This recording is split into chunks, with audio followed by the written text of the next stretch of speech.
जय हिंद दोस्तों, कैसे हैं आप लोग। मैं पीयूष तिवारी और स्वागत करता हूं आपके महाराणा प्रताप कोचिंग के यूट्यूब चैनल पे।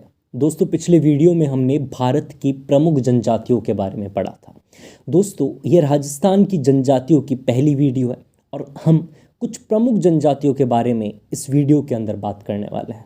तो भैया कॉपी पेन निकाल लो और लिखना चालू करो। सबसे पहली जनजाति है दोस्तों सहरिया जनजाति। सहरिया जनजाति राजस्थान के 12 जिले में पाई जाती है और भाई इनसे रिलेटेड कुछ प्रमुख बातें हमें याद रखनी है।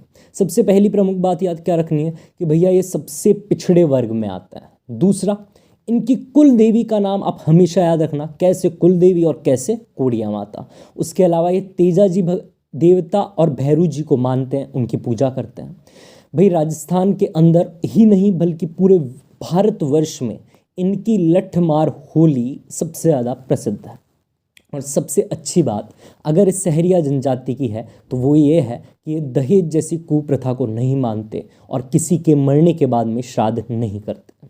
दोस्तों, सबसे ज़रूरी बात अगर संवैधानिक रूप से देखी जाए तो यह राजस्थान की एकमात्र आदिम जनजातियों में शामिल है। दोस्तों, दूसरी जनजाति है ग्रासिया जनजाति। ग्रासिया जनजाति राजस्थान के पाली, सिरोही एवं उदयपुर जिले में पाई जाती है।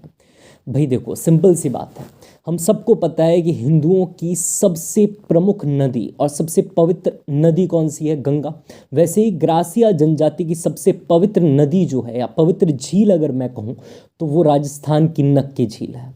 दोस्तों, जिस प्रकार हिंदू धर्म में हमारे घरों में अगर कोई मरता है तो उसकी हम अस्थि विसर्जन कहाँ जाके करते हैं? वो जाके करते हैं हरिद्वार के गंगा नदी में, ठीक है।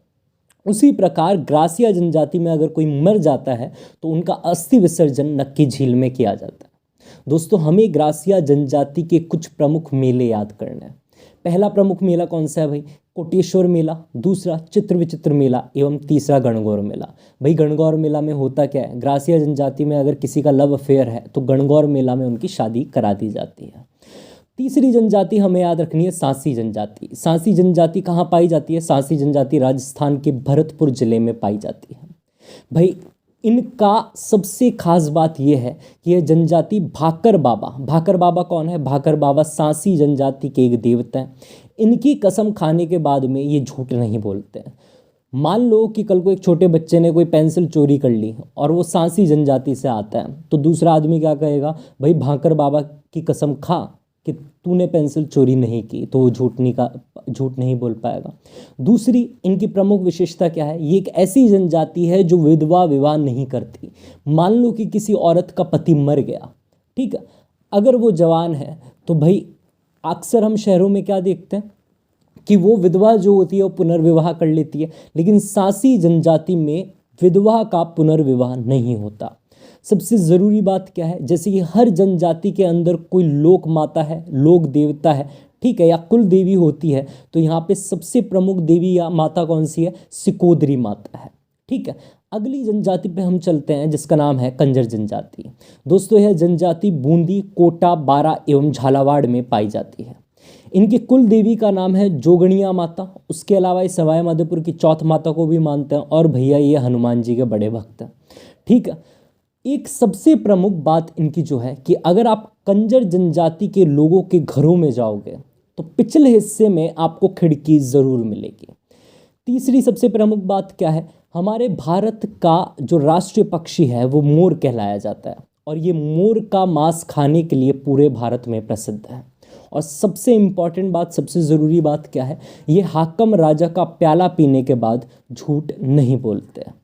तीसरी जनजाति है हमारी मीना जनजाति। मीना जनजाति राजस्थान के अलवर, दौसा, जयपुर एवं सवाई माधोपुर में पाई जाती है।